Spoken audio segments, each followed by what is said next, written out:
11 তারিখ এবং 16 তারিখের ম্যাচকে সামনে রেখে আর্জেন্টিনার প্লেয়ার্সরা ইতিমধ্যে ক্যাম্পে যোগ দিয়ে ফেলছে। তো একটা স্বস্তির খবর হচ্ছে যে লিওনেল মেসি তিনি ব্যাক করছেন। তিনি তো ইন্টার মায়ামির হয়ে মানে খেলে আসতেছেন বেশ কিছুদিন থেকেই। তো ওনাকে পুরোপুরি ফিট অবস্থায় দেখা যাইতেছে। আগের ইনজুরি এর সমস্যাটা বর্তমানে নাই। তো এইটা হইতেছে আর্জেন্টিনার জন্য একটা প্লাস পয়েন্ট। তো ওনার আর্জেন্টিনার জার্সিতে এসে মানে এখন ব্যাক করে কোনো ধরনের সমস্যা হবে বলে মনে হচ্ছে না। তবে আর্জেন্টিনার আরেকটা সমস্যার জায়গা হচ্ছে যে বেশ কিছু প্লেয়ার্সকে আর্জেন্টিনা এই অক্টোবর উইন্ডোতে পাইতেছে না। তো ইনজুরির কারণে, সাসপেন্ডের কারণে, এই সকল নানা কারণে প্লেয়ার্সরা তারা দল থেকে বাদ পড়ছে। তো এইটা হচ্ছে মানে যারা নতুন আছে কিংবা যারা সুযোগ প্রত্যাশী আছে আর্জেন্টিনা দলে, তাদের জন্য বিশাল একটা সুযোগ বলে মনে করতেছি। তাদের এখন খেলার একটা সুযোগ আসবে। তাছাড়া আমরা একটা জিনিস খুব ভালোভাবে খেয়াল করি যে লিওনেল স্কালোনি তিনি যে কোনো নির্দিষ্ট প্লেয়ারের উপরে অনেক বেশি ভরসা রেখে বসে থাকেন তা কিন্তু না। তিনি একটা টিমের উপরে ভরসা করেন, যেই টিমটা 11 জন মিলে মানে খেলবে, যেই টিমটা দলগতভাবে মানে কন্টিনিউ করবে ম্যাচ। কোনো নির্দিষ্ট প্লেয়ারের উপরে তিনি যে ওইভাবে ভরসা করে বসে থাকেন তা কখনো দেখি না বা এরকম দেখা হয়নি। তো যে প্লেয়ার্সগুলো নাই, এইটা বলা যায় যে লিওনেল স্কালোনির জন্য একটা পরীক্ষা। যদিও ম্যাচগুলো যে খুবই কঠিন হতে যাচ্ছে কিংবা প্রতিপক্ষ খুবই কঠিন, অপোনেন্ট যে খুবই ডিফিকাল্ট তা কিন্তু না। ভেনিজুয়েলার এগেনস্টে ম্যাচ আর তো বলিভিয়ার এগেনস্টে ম্যাচ। ভেনিজুয়েলা তারা লিগে টেবিল টেবিল যেইটা আছে দক্ষিণ আমেরিকার, ওইখান থেকে তো কোয়ালিফাইয়ের ম্যাচ, তারা 6 নম্বরে অবস্থান করতেছে আর বলিভিয়া তারা 8 নম্বরে অবস্থান করতেছে। তো তাদের অবস্থা যে বর্তমানে খুবই ভালো যাইতেছে বা তারা যে খুবই ভালো অবস্থানে আছে তা না। তবে আহ, যে কোনো কিছুই ম্যাচে হইতে পারে, এইটা তো একটা স্বাভাবিক বিষয়। তবে লিওনেল স্কালোনির জন্য একটা পরীক্ষা বলে মনে করতেছি যে যেই প্লেয়ার্সগুলো নাই, যেমন বর্তমান সময়ে তো গোলকিপারের সব থেকে বড় জায়গা এমিলিয়ানো মার্তিনেজ, সে তো নাই সাসপেন্ডের কারণে। সে ব্যান অবস্থায় আছে। তো তার জায়গাতে সুযোগ পাবে রুলি। তো তার একটা সুযোগ আসতেছে মানে 2টা ম্যাচ খেলার। সে 11 তারিখ এবং 16 তারিখে যদি ফিট থাকে তাহলে তো সে মানে মাঠে নামবে। আর ইনজুরির বিষয়টা তো বলা যায় না, ট্রেনিংয়েও প্লেয়ার্সরা ইনজুরিতে পড়ে যাইতে পারে, এমনটাও হয়। তো ক্রিস্টিয়ান রোমেরো সেও মানে মানে ইনজুরির কারণে কিংবা মানে ইনজুরির কারণে সেও খেলতে পারবে না। তাছাড়া আমরা গার্নাচোর কথাও শুনতেছি। তো এই প্লেয়ার্সগুলা নাই। তাছাড়া নিকো গঞ্জালেজও নাই। তো অন্যান্য যে প্লেয়ার্সগুলো আছে তাদেরকে দিয়েই কন্টিনিউ করতে হবে। হুলিয়ান আলভারেজ সে ফিট অবস্থায় আছে, লাউতারো মার্টিনেজও ফিট অবস্থায় আছে। তো এই 2টা প্লেয়ারের সার্ভিস আর্জেন্টিনা খুব ভালোভাবেই এই উইন্ডোতে পাবে বলে মনে করতেছি। লিওনেল স্কালোনি অন্যান্য যে প্লেয়ার্সগুলো আছে যারা মানে খুব বেশি হাংরি অবস্থায় থাকে, যারা তাদের একটা স্কুপ আসবে, এদেরকে ইউজ করতে পারবেন এবং তারা নিজেদেরকে মানে মেলে ধরতে পারবে এই সময়টাতে।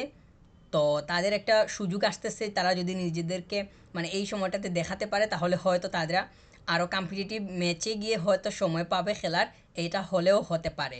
আমরা একটা জিনিস খুব ভালোভাবেই দেখছি যে লিওনেল স্কালোনি যে প্লেয়ারটা মানে ভালো করে কিংবা যার মধ্যে সুযোগ মানে ভালো করার সুযোগ থাকে তাকে কিন্তু তিনি মিনিট দেন খেলার। তো এইটা নিকো গঞ্জালেসকে দেখে খুব ভালোভাবেই বোঝা যায়।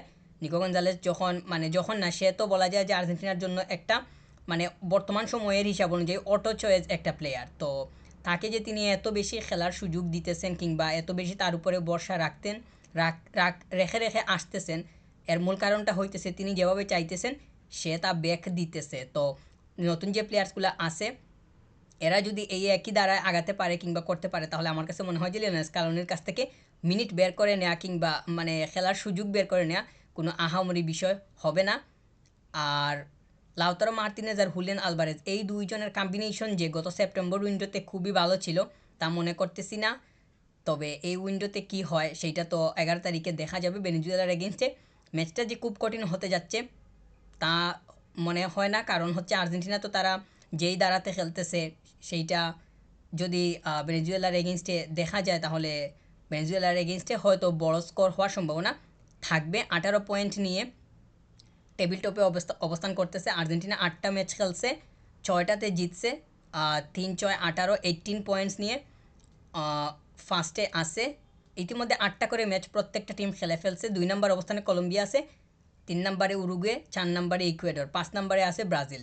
তো আর্জেন্টিনার অবস্থান লিগে ভালো, মানে টেবিল টপে ভালো। তো সেইটা যদি ঠিক থাকে তাহলে দেখা যাবে যে সামনের দিকে গিয়ে খুব বেশি সমস্যা হচ্ছে না, এমনিতেই ওয়ার্ল্ড কাপে কোয়ালিফাই হয়ে যাবে। পয়েন্টস তো ইতিমধ্যেই ভালো চলে আসছে। আর যে সামনের ম্যাচগুলো আছে সেইগুলোতে মনোযোগ দিলে পয়েন্টগুলো আসলে এমনিতেই সেটা আরও বেশি উপরের দিকে থাকবে। তো নতুন প্লেয়ার্স যারা আছে তাদের জন্য অনেক বড় খুশির খবর যে যারা বিভিন্ন কারণে ইনজুরি থেকে শুরু করে সাসপেন্ড এইগুলোর কারণে তারা এখন সুযোগ পাবে। এইটা যদি তারা লুফে নিতে পারে তাহলে সামনের দিকে গিয়ে দেখা যাবে যে অনেক বেশি ম্যাচ খেলার সুযোগ থাকতে পারে। তো যেহেতু 11 তারিখে ম্যাচ আসতেছে, ওইখানে লিওনেল মেসিকে হয়তো শুরু থেকেই দেখা যাবে, স্টার্টিং থেকে। এইটা হইতেছে একটা মানে খুশির খবর বা স্বস্তির খবর যে লিওনেল মেসিকে আর্জেন্টিনার জার্সিতে আবার দেখা যাইতেছে। তাও সেটা খুব দ্রুত, খুব বেশি মাঝখানে যে সময় গেছে তাও কিন্তু না।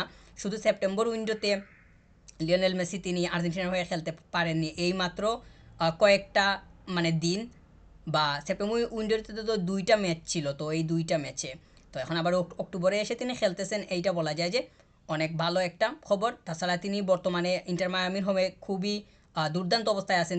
ওনার বয়স একদম শেষের, মানে ফুটবলের হিসাব অনুযায়ী একদম শেষের দিকে সেটা বলাই যায়।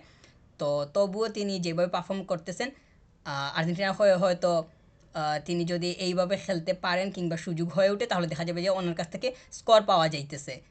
তাছাড়া মানে ডিবক্সের বাইরে থেকে কিংবা ফ্রি কিক মানে এরকম সুযোগ আসলেও এইরকম গোল দেখার, যেমনটা ইন্টার মায়ামি থেকে বর্তমানে দেখা যাইতেছে, ওই রকমও বর্তমান সময়ে এসে আর্জেন্টিনার জার্সি থেকে হয়তো দেখা যাইতে পারে বলেও মনে করতেছি।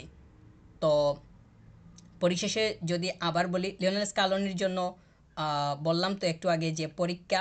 তবে ম্যাচগুলো যে খুবই কঠিন হতে যাচ্ছে তা কিন্তু না। যদি কলম্বিয়ার এগেনস্টে আবার ম্যাচ হইতো, মানে সেপ্টেম্বরে তো খেলে ফেলছে, এখন যদি অক্টোবরে আরেকটা ম্যাচ হইতো আর এই যে প্লেয়ার্সগুলা মানে দলের বাইরে আছে এরা যদি বাইরে থাকতো আর নতুনদেরকে দিয়ে খেলানো লাগতো কিংবা বেঞ্চে যারা থাকে তাদেরকে দিয়ে খেলানো লাগতো, এইরকম যদি হইতো তাহলে কলম্বিয়ার এগেনস্টে ম্যাচটা হলে বলা যায় যদি খুবই একটা পরীক্ষার বিষয় এমনটা হয়ে দাঁড়াইতো। তো সেপ্টেম্বর উইন্ডোতে তো খুব বেশি প্লেয়ার্স যে বাদ গেছিল তাও তো তা না, শুধু লিওনেল মেসি তিনি ছিলেন না। তো এখন এসে ভেনেজুয়েলার এগেনস্টে খেলতে হবে, বলিভিয়ার এগেনস্টে খেলতে হবে। যেই প্লেয়ার্সগুলো নাই তারা তো নাই, যারা আছে তাদেরকে ব্যবহার করেই মানে পয়েন্ট বের করে নিতে হবে যদি টেবিল টপে থাকতে চাওয়া হয়। পয়েন্ট লুজ করলে যেহেতু কলম্বিয়ার পয়েন্ট 16, আর্জেন্টিনার 18, তাহলে আর্জেন্টিনা যদি পয়েন্ট লুজ করে আর কলম্বিয়া যদি পয়েন্ট তারা মানে জিতে যায় তাহলে দেখা যাবে যে আর্জেন্টিনার উপরে চলে গেছে। তো এটা একটা বিষয় হইতে পারে। তবে আমার কাছে মনে হয় যে লিওনেল স্কালোনি তিনি এই ধরনের মানে বিষয় খুব ভালোভাবেই হ্যান্ডেল করতে পারেন। মানে সেটা তো দেখাই যাইতেছে যে নির্দিষ্ট কোনো প্লেয়ারের উপরে কিংবা একজন প্লেয়ারের উপরে ওনার ভরসা যে ওইভাবে থাকে তা কিন্তু না। উনি পুরো টিমকে দিয়ে খেলানোর চেষ্টা করেন, টিম বিল্ড আপের মাধ্যমে একদম দলগত যে পারফরমেন্সটা সেইটার কারণেই বলা যায় যে আর্জেন্টিনার বর্তমান এই যে মানে স্কোয়াডটা কিংবা টিমটা এত স্ট্রং বা এত পজিটিভ। তো হয়তো দেখা যাবে যে তিনি বেঞ্চে যারা থাকে তাদের থেকেও 100% বের করে আনতেছেন।